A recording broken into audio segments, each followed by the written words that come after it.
Futur auxiliaire de puériculture, bienvenue dans cette nouvelle vidéo de la série dans laquelle on décrypte l'ensemble des modules de la formation et surtout on voit comment réussir les examens pour que tu obtiennes ton DEAP. Je te donne à la fin de cette vidéo le super conseil objectif soignant.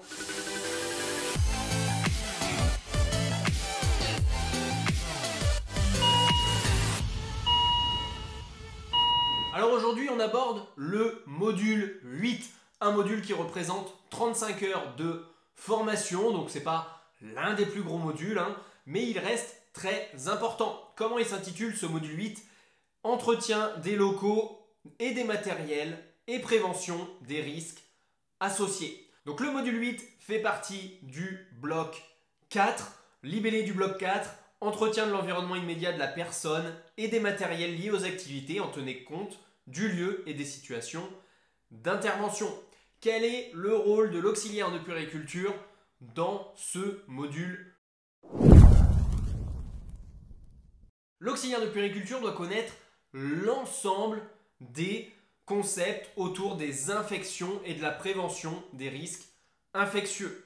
Il se doit de connaître l'ensemble des recommandations, bonnes pratiques et réglementations en vigueur dans le cadre de ses activités d'entretien des locaux et d'entretien des matériels ainsi que la gestion des risques infectieux.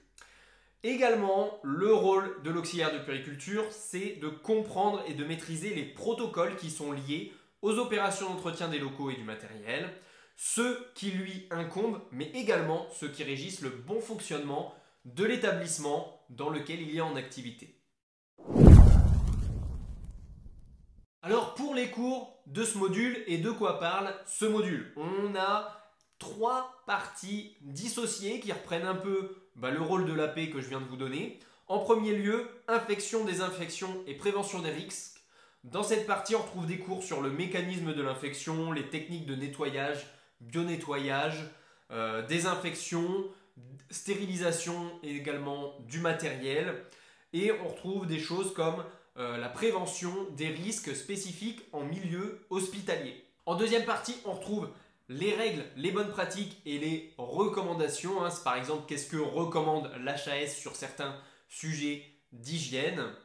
Et en troisième lieu, on retrouve la réalisation des opérations d'entretien des locaux et des matériels. Donc là, c'est plus vraiment les protocoles, comment on réalise un bon nettoyage d'une chambre, etc., etc. Alors le référentiel donne 5 objectifs pédagogiques aux IFAP. Le premier, identifier et choisir le matériel, les produits appropriés à différentes situations d'entretien, utiliser les techniques de nettoyage et de désinfection appropriées. Identifier et prendre en compte les risques de contamination et les infections associées aux soins. Identifier et appliquer les règles de bonne pratique et les principes d'hygiène dans les lieux de vie collectifs et à domicile. Identifier et prendre en compte les circuits et appliquer les procédures. Cinquième et dernier, repérer les anomalies et dysfonctionnements des locaux et du matériel, les signaler et identifier les mesures appropriées. Voilà pour tout ce qu'englobe la partie théorique et les cours du module 8. Quelles sont les compétences attendues? Maintenant, on va voir comment réussir, valider ce fameux module.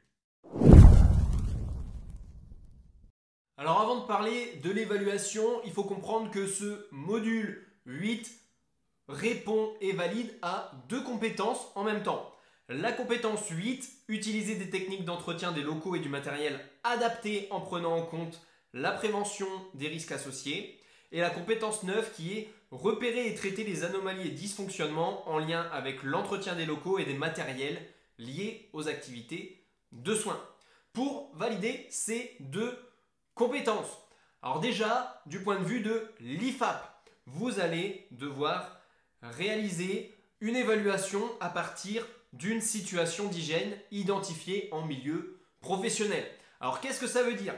Vous allez devoir réaliser une analyse écrite d'une situation vécue en lien avec l'hygiène. Cette situation, elle a été vécue durant le stage. Elle peut être liée, alors elle se base beaucoup sur la partie théorique que vous allez voir Ça peut être tout comme d'habitude une situation positive ou négative, hein, et on peut se baser également sur les protocoles du service. Est-ce qu'il a été bien suivi? Est-ce qu'il a été mal suivi? Ensuite, le module 8 va être évalué en milieu professionnel et là on donne des critères d'évaluation définis durant les stages.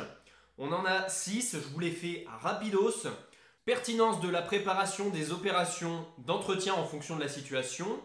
Conformité de l'application des règles, règles de qualité, d'hygiène, de sécurité, d'ergonomie. Les règles de traçabilité également sont très importantes. Les règles liées au circuit du linge, circuit des matériels, circuit des déchets. Donc bien respecter les circuits en milieu professionnel. Troisième point, critère d'évaluation, la conformité du nettoyage, la prédésinfection, la désinfection, la stérilisation, le conditionnement.